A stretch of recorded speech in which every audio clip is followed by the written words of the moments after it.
Meron ngang nananawagan sa akin na ako po raw ay mag-leave.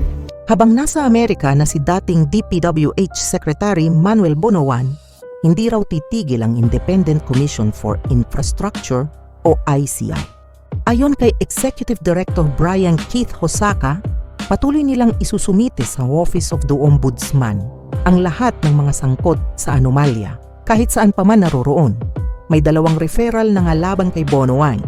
Isa sa 95 million Ghost Flood Control Project at isa pa sa 72.4 million Ghost Riverbank Project sa Bulacan. Sabi ng ICI, wala silang kapangyarihan maglabas ng hold departure order, pwede lang magrekomenda sa DOJ. Kaya habang ang ilan ay nakakawala, ang ICI naman tuloy-tuloy ang paghuhukay. Kasi kung hindi nila hahabulin ang katotohanan, lalangoy sa impunidad ang buong bayan. Pag namang hanap mo